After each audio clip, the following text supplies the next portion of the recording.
Voilà, ce qui donne le musée Féchin. Alors, moi, ce que je vous propose de faire, c'est de faire un petit tour de cette église et de commenter les hôtels les plus intéressants. Alors, on va peut-être commencer par celui-ci. Voilà.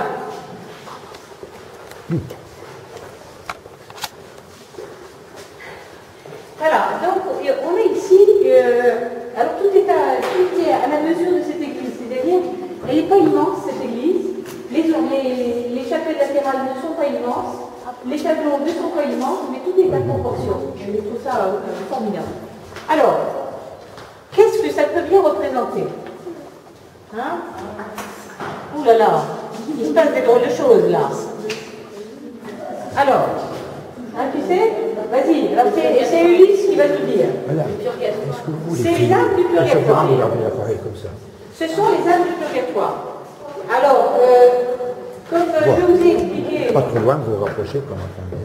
Comme je vous ai expliqué ce matin, selon ce qu'on a fait, on va au paradis ou en enfer. Sauf que, depuis le XIIIe siècle, on a quand même la session de rattrapage qui est le purgatoire.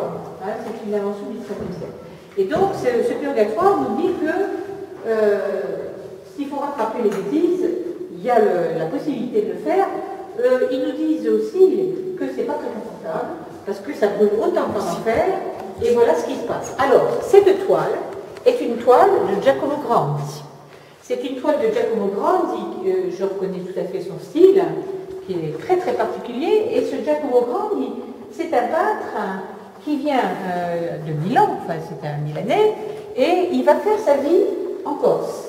Il passe une première partie de sa vie en Corse, à partir du moment où il s'est installé à Monticello, en Balagne, il se marie, il a des enfants, des filles, et puis sa femme décède, et il va se remarier à Quercitello, en Cassanie. Voilà. Et il va être enterré à Bordeaux à la fin de sa vie. Et donc, il a beaucoup œuvré dans les églises, et il a eu probablement comme compagnon dans son atelier de peinture Francesco Carli, dont on a vu les deux toiles à la chapelle de San Bruno. Alors, ici, vous voyez ce qui se passe. On a ces âmes du purgatoire qui sont en train de passer leur temps dans les flammes, c'est pas très drôle. Mais il y a un petit ange qui est caractéristique des anges de Grandi du reste, avec des petites frisettes sur la tête, qui est en train d'attraper par le bras la jeune dame qui est en dessous, et qui la tire par le bras parce qu'elle a fini son temps de purgation. Alors, ce que vous ne savez pas, c'est que les prêtres de l'époque nous expliquaient que lorsqu'on allait au purgatoire, on en prenait très facilement pour 800 000 ans, pour 3 fois rien. Donc c'était fort long. Sauf que il y avait des moyens d'abréger les choses. Hein. Alors, on pouvait abréger les choses en faisant faire dire des messes pour les âmes du purgatoire, et puis aussi, naturellement, c'est le système des indulgences aussi, qu'on connaît, qui a été très critiqué par les protestants, mais aussi, on pouvait dire des prières qui étaient tout à fait efficaces, comme le rosaire. Donc, la prière du rosaire, si vous récitiez un rosaire, vous raccourcissiez le temps du purgatoire d'une âme de 200 000 ans.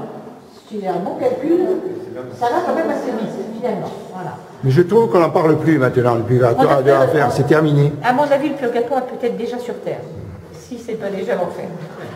Voilà. Alors, sur cette toile, on voit ces âmes qui mijotent. À gauche, c'est la Vierge Marie, qui est très délicate et qui fait l'avocate pour la Trinité, c'est-à-dire qu'elle est en train de discuter pour que ces âmes du purgatoire soient libérées plus vite. Et au-dessus, eh bien, voilà, c'est la Trinité, donc Jésus, Dieu le Père, donc, là, avec sa belle barbe blanche, qui a le globe à la main, hein, et la couleur de l'Esprit Saint. Voilà, ça c'est typiquement une peinture des âmes du purgatoire. Alors, on va aller un petit peu plus loin.